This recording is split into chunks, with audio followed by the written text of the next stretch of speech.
To my YouTube channel job की तैयारी। आज हम फिर से बात करेंगे professional examination board police constable requirement test 2017 में हुए कांस्टेबल जो उसके प्रीवियस पेपर की उसका एनालिसिस करेंगे और देखेंगे उससे रिलेटेड कुछ फैक्ट।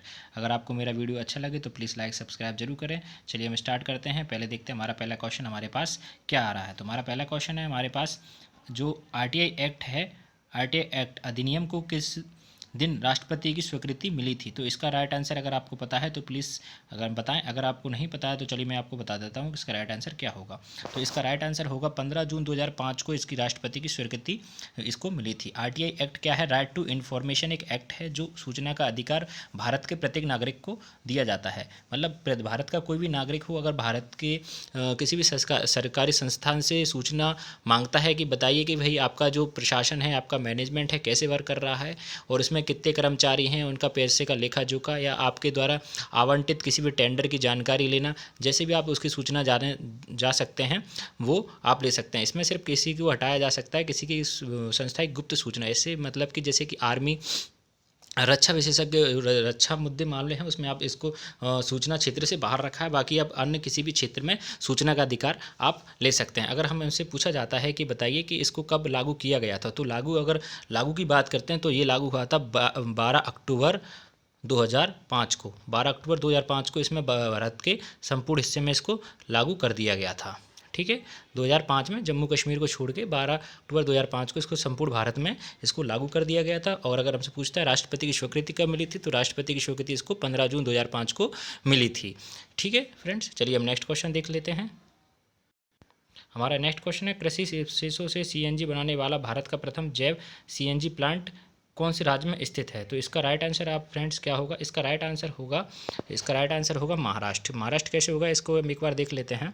पहले देख लेते हैं अवशेष। कृषि अवशेष होते क्या हैं? कृषि अवशेष मतलब होता है जैसे कि गेहूँ या हम कोई धान उत्पन्न करते हैं, उसके बाद उस कटाई के बाद जो जगह उसके जो बचता है, जिसको बचने जो डूड वगैरह कुछ बोलते हैं, जिसको अगर बचता है तो उससे जो सीएनजी बनाते हैं उसको यूज़ में लिया था। क्या होता था, किसान कभी कभी उसको क्या कहते हैं, पराली, जिसको आपने काफ़ी सुना होगा, जो दिल्ली में काफ़ी प्रदूषण का कारण भी बनता है। पराली क्या होता है, किसान उसको जला देते थे, जिसके कारण से काफ़ी प्रदूषण भी होता था और वायुमंडल में जो हानिकारक गैसें होती है उसके कारण काफ़ी स्मोक उत्पन्न भी होता था। इसी कारण से क्या हुआ है, महाराष्ट्र सरकार ने क्या किया, इसको जो इसका वेस्टेज था उसको लेकर एक सीएनजी जैव सीएनजी प्लांट स्थापित किया गया था, जो प्रदूषण को भी कम करता है। और ये खेती में क्या होता था, जब पराली जलती है तो उसकी जो राख से क्या होता था, मिट्टी के जो गुण हैं उसमें काफ़ी कमी हो जाती थी। इस कारण से खेती में भी काफ़ी नुकसान होता था।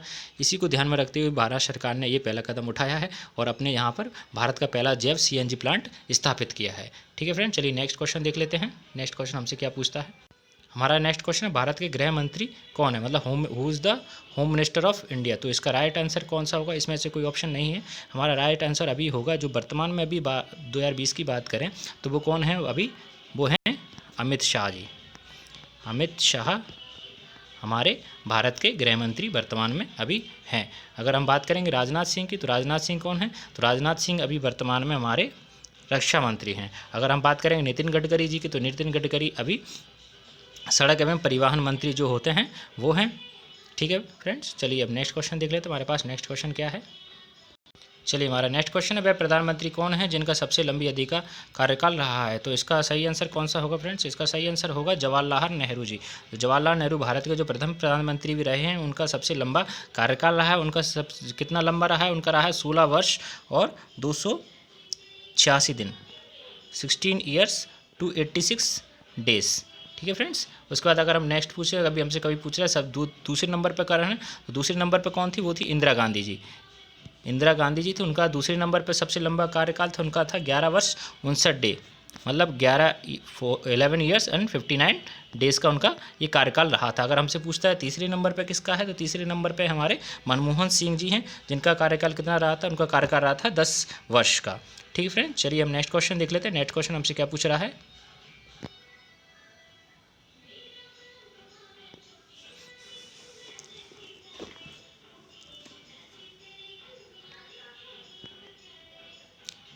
चलो हमारा नेक्स्ट क्वेश्चन है, भारत में कितने राजनीतिक दलों के पास राष्ट्रीय दल का स्टेटस है।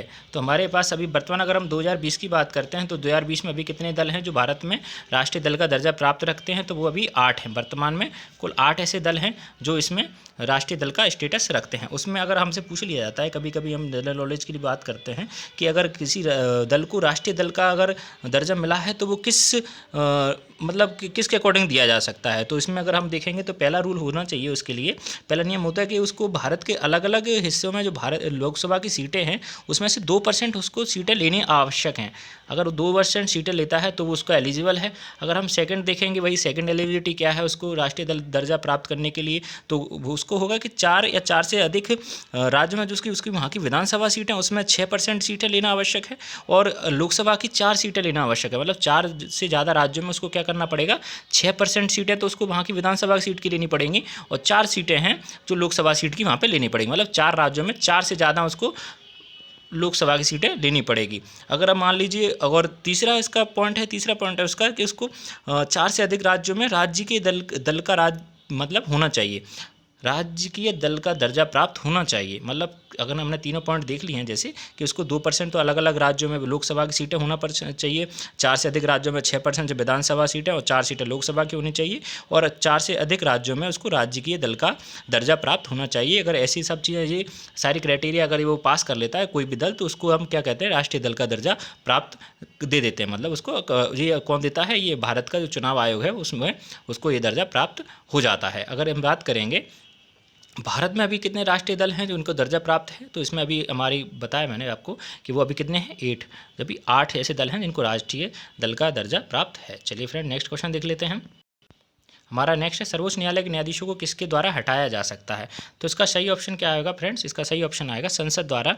किसी भी संसद, लोकसभा, राज्यसभा के संसद के द्वारा इसको भारत के न्यायाधीशों को हटाया जा सकता है। किस पर हटा सकते हैं, या तो फिर कदाचार के पे, या वो कदाचार पे हो सकता है, या फिर वो अपने पद पर आसीन, मतलब वो अपना पद पर जो उसका असमर्थ हो, पद का करने में असमर्थ, मतलब कार्य करने में असमर्थ हो, तो उसके अकॉर्डिंग इसको संसद द्वारा सर्वोच्च न्यायालय के न्यायाधीशों को हटाया जा सकता है।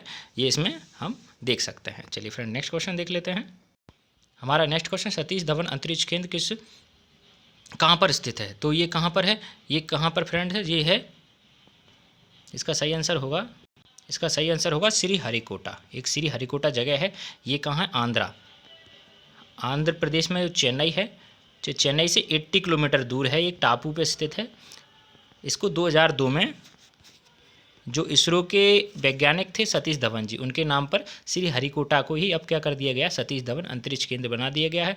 यहाँ से ही हमारे जितने भी रॉकेट्स वगैरह हैं या जो चीज़ें हम स्पेस सेंटर वगैरह भी है वो यहाँ से ही स्पेस में भेजे जाते हैं।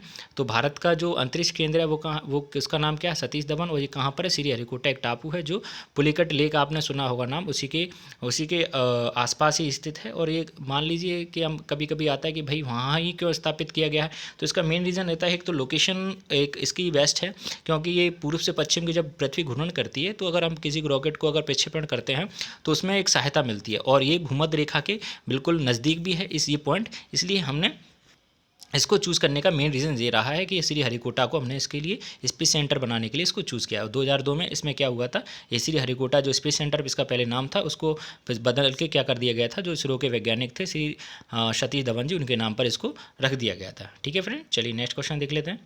हमारा नेक्स्ट क्वेश्चन है, भारत के किस राज्य में अधिकतम वन आच्छादन फॉरेस्ट हैं। तो इसका सही आंसर क्या होगा, सबसे ज़्यादा कहाँ है, मध्य प्रदेश में। मध्य प्रदेश में सबसे ज़्यादा वन आच्छादित मतलब एरिया, मतलब मान लीजिए किसी भी भारत का जो मध्य प्रदेश का जो एरिया है, मान लीजिए 100 स्क्वायर किलोमीटर्स है, तो अगर उसका मान लीजिए तो क्या 30% के करीब उसका वन आच्छादित है। मतलब 30% इस क्षेत्र में क्या है, उसके पास वन है, मतलब इसके पास जंगल हैं। तो अगर हमारा क्वेश्चन है, पूछा जा रहा है कि भारत में किस राज्य में सबसे ज़्यादा अधिकतम वन आच्छादित है, तो कहाँ है वो, मध्य प्रदेश में। ठीक है फ्रेंड, चलिए नेक्स्ट क्वेश्चन देख लेते हैं हम।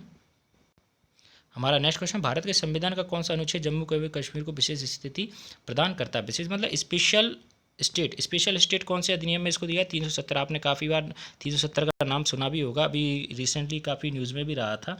क्या हुआ था, स्पेशल राज्य का जो दर्जा था इसमें 370 वो क्या गया, हटा लिया गया था। और ये कब हटाया था, ये अगर हमसे पूछा जाता है कभी, अगर मान लीजिए कभी पूछता है, तो कब हुआ था? 5 अगस्त 2019 को जम्मू कश्मीर से स्पेशल राष्ट्र का दर्जा वहाँ से हटा लिया गया था। पहले क्या होता था, अगर इसमें कभी पूछता है कि भाई जानकारी के लिए कि भाई 370 लगी थी तब क्या परिवर्तन था और आज का परिवर्तन था। जब 370 थी तो क्या था, भारत का नागरिक वहाँ पे ना ज़मीन खरीद सकता था, ना वहाँ पे कोई बिज़नेस चालू कर सकता था, वहाँ के लिए बिल्कुल मनाही थी। और एक मान लीजिए क्लोज स्टेट की तरह, वहाँ पे क्लोज इकोनॉमी की तरह वहाँ पे वर्क करता था। ऐसे भारत की जो सरकार है वहाँ भी उसको हस्तक्षेप करने का, उसमें रक्षा संचार के विषयों पे वो हस्तक्षेप नहीं कर सकती, और सारे विषय केंद्र सरकार के पास थे। लेकिन अगर रक्षा विषय विशेषज्ञ और मान लीजिए संचार की जब बात आती थी तो वहाँ की वो विधानसभा ही उसके लिए निर्णय लेती थी। लेकिन अब ऐसा नहीं है, वहाँ से अब ये 370 जो स्पेशल राज्य का दर्जा जो जम्मू कश्मीर के पास था उसको भारत की संसद द्वारा हटा दिया गया है। और ये कब हटाया गया था? 5 अगस्त 2019 को वहाँ से वापस ले लिया गया था। ठीक है फ्रेंड, चलिए नेक्स्ट क्वेश्चन देखते हैं। हमारा नेक्स्ट क्वेश्चन है, भारत में 100% विद्युतीकरण प्राप्त करने वाला राज्य कौन सा है? तो सबसे पहला ये राज्य बनने का गौरव किसको प्राप्त हुआ है? ये प्राप्त हुआ है गुजरात को। यहाँ पर क्या किया गया है, 100% विद्युतीकरण दिया गया है, मतलब बिजली की व्यवस्था है वो पूर्ण रूप से ऐसी कर दी गई है कि गुजरात के सभी क्षेत्र में, शहर में, गांव में पूरे दिन और 100% इलेक्ट्रिसिटी सबके घरों में पहुंचा दी गई है। तो ये भारत का ऐसा करने वाला कौन सा राज्य बन गया? ये पहला राज्य गुजरात बन चुका है। ठीक है फ्रेंड्स, अगर क्वेश्चन आता है तो आप इसको लगाइए। चलिए नेक्स्ट क्वेश्चन देख लेते हैं। चलिए हमारा नेक्स्ट क्वेश्चन है, टीपू सुल्तान इस क्षेत्र के शासक थे। आपने काफ़ी बार टीपू सुल्तान का नाम सुना होगा। तो टीपू सुल्तान के साथ किस क्षेत्र के शासक थे? वो किस क्षेत्र थे? मैसूर, मतलब कि मैसूर क्षेत्र के वो शासक थे। और ये कब थे? इन्होंने जो मैसूर में सबसे ज़्यादा जो लड़ाई वगैरह हुई थी वो एक आपने काफ़ी बार नाम सुना होगा, इनके पिताजी थे और एक सिपाही थे, सिपाही से एक राजा बने, फिर उनके ये पुत्र हुए और इन्होंने अंग्रेज़ों से काफ़ी युद्ध हुआ। श्रीरंगपट्टम की आपने नाम सुना होगा, श्रीरंगपट्टनम जो किला था वो उन्होंने अंग्रेज़ से लिया था वापस, और इसी दौरान इनकी 1799 में मृत्यु भी हो गई थी। तो अगर हमसे पूछा जा रहा था टीपू सुल्तान किस क्षेत्र के शासक थे, वो किस क्षेत्र के शासक थे? मैसूर एक हिस्सा है, वहाँ से ये इनके शासक थे। ठीक है फ्रेंड, चलिए नेक्स्ट क्वेश्चन देखते हैं। हमारा नेक्स्ट क्वेश्चन है, भारत में 12 ज्योतिर्लिंगों में से 2 मध्य प्रदेश में, ये कौन कौन से हैं? आपको पता ही होगा ये 2 कौन कौन से, एक है उज्जैन में और एक है ओंकारेश्वर। ये दोनों नाम हैं, आपने शायद सुने होंगे। मैं आपको एक बार इसका फ़ोटो भी दिखा देता हूँ। ये देखिए फ्रेंड्स, ये भारत के पूरे 12 ज्योतिर्लिंगों की लिस्ट है। आप एक बार इन्हें देख लीजिए, एक बार नज़र आपकी पड़ जाएगी तो आपको शायद याद रहेगा कौन कौन से। केदारनाथ, विश्वनाथ, बैद्यनाथ, ओंकारेश्वर, गणेशेश्वर, मल्लिकार्जुन, रामेश्वर, भीमाशंकर, कोयडम्बरेश्वर, सोमनाथ, नागेश्वर और महाकालेश्वर। ये 12 ज्योतिर्लिंग हैं जो आपको याद रखना है। ठीक है फ्रेंड, चलिए नेक्स्ट क्वेश्चन देखते हैं। हमारा नेक्स्ट क्वेश्चन है, 1965 में हुए भारत पाकिस्तान युद्ध के समय भारत के प्रधानमंत्री कौन थे? तो भारत के उस समय प्रधानमंत्री थे लाल बहादुर शास्त्री। लाल बहादुर शास्त्री जी थे जो 1965 में भारत और पाकिस्तान के युद्ध में प्रधानमंत्री थे। एक पाकिस्तान ने, ये 1965 में जब हुआ था तो पाकिस्तान ने एक ऑपरेशन चलाया था जिसका नाम था ऑपरेशन जिब्राल्टर। उसके तहत उसने क्या किया था, जो जम्मू कश्मीर के मूल नागरिक थे उनको भड़का कर उनको हथियार सप्लाई करके भारत के विरुद्ध बगावत के लिए उकसाया था। इसके लिए पाकिस्तान और भारत में युद्ध भी हुआ था, काफ़ी सैनिकों हताहत हुए थे दोनों तरफ से, और भारत में बाद में ये संधि हो गई थी।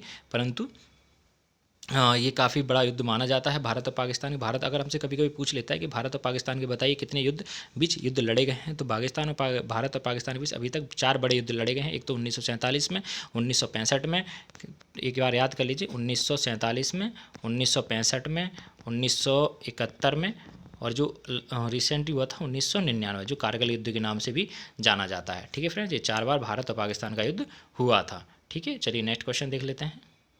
हमारा नेक्स्ट क्वेश्चन है कि अंतिम मुगल सम्राट कौन थे? तो शायद आपको पता होगा, जो इसमें ऑप्शन है बाबर, टीपू सुल्तान, औरंगजेब, बहादुर शाह द्वितीय। तो सबसे लास्ट कौन से? बहादुर शाह द्वितीय थे, जो 1857 की क्रांति के बाद जो अंग्रेज़ों ने इन्होंने क्या किया था, बगावत में इन्होंने हिस्सा लिया था और इनको क्या किया था, निष्कासित करके बर्मा एक जगह है, बर्मा पे इनको वहाँ पर जेल में भेज दिया था, वहीं पर इनकी मृत्यु हो गई थी। अगर हमसे पूछा है प्रथम मुगल सम्राट कौन थे, तो प्रथम मुगल सम्राट था वो था कौन था? आपने काफ़ी बार नाम सुना होगा, बाबर कौन था? एक प्रथम मुगल सम्राट था जो भारत पर आक्रमण किया था 1526 के करीब। ठीक है फ्रेंड्स, चलिए नेक्स्ट क्वेश्चन देखते हैं। हमारा नेक्स्ट क्वेश्चन है काहिरा बांध यहाँ पर स्थित है। काहिरा बांध कहाँ पर स्थित है? तो काहिरा बांध है हमारे कैमूर जिला। ये कैमूर जिला कहाँ पर है? ये कैमूर जिला है बिहार। ये कैमूर जिला है बिहार में और ये वहाँ पर स्थित है। और ये कौन सी नदी पर, अगर हमसे पूछ लिया था भाई बताइए कि कैमूर जो काहिरा बांध है कौन सी नदी पर स्थित है, तो वो कौन सी नदी पर हम बताएंगे उसको, वो है सोंग नदी पर। अगर हमसे पूछता है कैमूर जिला कहाँ पर है तो ये है बिहार में, और किस नदी पर काहिरा बांध है तो वो सोंग नदी पर स्थित है। ठीक है फ्रेंड, चलिए नेक्स्ट क्वेश्चन देखते हैं। हमारा नेक्स्ट क्वेश्चन है भारत के किस पड़ोसी देश में सुंदरबन फैला हुआ है? सुंदरबन एक क्या है, पहले आप ये दे रहे, एक नदी डेल्टा है जो भारत और बांग्लादेश तक ये फैला हुआ है। भारत और बांग्लादेश में इसकी सीमा लगती है। अगर हम ये इसमें एक और जानने वाली बात है, जो भारत का टाइगर है वो इस सुंदरबन डेल्टा में ही सबसे सर्वाधिक संख्या में पाया जाता है। भारत के अगर पूछ लेता है भारत के किस पड़ोसी देश में सुंदरबन फैला हुआ है तो कहाँ है? भारत और बांग्लादेश के साथ इसकी सीमा लगती है और एक नदी डेल्टा है यहाँ पर ये है, इसलिए इसको सुंदरबन कहा जाता है। यहाँ पे सुंदरबन इसका नाम क्या पड़े, क्योंकि यहाँ पर एक वृक्ष है सुंदर करके, इस आसपास कुछ ऐसे ही नाम है उसका, इसलिए इसका नाम सुंदरबन पड़ा हुआ है उनके, क्योंकि वहाँ पे जो पेड़ है उसी की बहुलतायत में इसकी पैदावार वहाँ पे है वो, इस कारण से इसका नाम सुंदरबन पड़ा और ये भारत और बांग्लादेश की सीमा के अंतर्गत आता है। ठीक है फ्रेंड, चलिए नेक्स्ट क्वेश्चन देखते हैं। ये क्वेश्चन आप नेक्स्ट पे जो पढ़ रहे हैं, प्रसिद्ध गायक तानसेन कहाँ से थे? ये कांस्टेबल में काफ़ी बार हमसे पूछा गया है कि बताइए तानसेन जो समारोह है वो कहाँ होता है, या तानसेन पुरस्कार किसे मिला था, तो ये तानसेन कहाँ के थे? तो आप हमेशा याद रख लीजिए फ्रेंड्स, इसको अच्छे से याद कर लीजिएगा। इसका सही आंसर क्या होगा? ग्वालियर के बेहट क्षेत्र में है, बेहट क्षेत्र है बेहट, वहाँ के ये थे, उनकी यहीं पर भी समाधि भी है। और ये तानसेन जी ग्वालियर से ताल्लुक़ रखते हैं, ग्वालियर घराने से। तो इसका सही आंसर क्या होगा? जो प्रसिद्ध गायक तानसेन जी है वो कहाँ से थे? वो ग्वालियर से थे। ठीक है फ्रेंड, चलिए नेक्स्ट क्वेश्चन है। चलिए हमारा नेक्स्ट क्वेश्चन है, सोन नदी का उद्गम स्थान किसके समीप है? तो सोन नदी का उद्गम स्थान कहाँ पर है? सोन नदी का है ये अमरकंटक, अमरकंटक के पास से निकलते हैं। और जो अमरकंटक कहाँ पर है? ये है अनूपपुर में। अगर हमसे पूछ लेता भाई बताइए कि अमरकंटक है वो कहाँ पर है, तो अनूपपुर एक ज़िला है, वहाँ पर इसे निकलती है। और ये कहाँ मिलती है? पटना में गंगा से जाके मिलती है। ये भारत की एक, मध्य प्रदेश की एक महत्वपूर्ण नदी है जो अमरकंटक से निकलती है अनूपपुर ज़िले से, और कहाँ जाके? पटना में गंगा नदी से जाकर मिलती है। ठीक है फ्रेंड, चलिए नेक्स्ट क्वेश्चन हम देख लेते हैं। जी फ्रेंड्स, यहाँ पे हमारे सारे क्वेश्चन ख़त्म हो गए हैं। तो हमने आज देखा पुलिस कांस्टेबल रिक्वायरमेंट है जो 2017 में जो हमारा पेपर हुआ था उसके कुछ फैक्ट्स देखे, उससे कुछ एनालिसिस किया हमने उस। अगर आपको मेरा वीडियो अच्छा लगा हो तो प्लीज़ लाइक सब्सक्राइब जरूर करें, और तब तक के लिए जय हिंद जय भारत। ठीक है फ्रेंड्स, बाय।